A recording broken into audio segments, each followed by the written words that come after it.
Hello guys, today I will show you compressor grounding. Today I will show you its symptoms is MCB breaker tripped.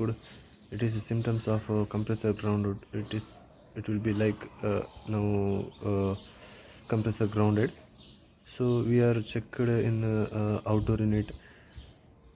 Then we are checking in compressor.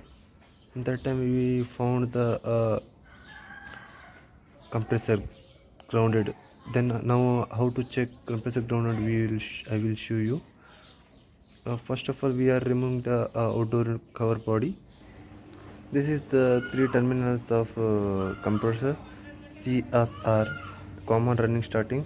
Now it will be checking in meter, like one props in body and one props in terminal.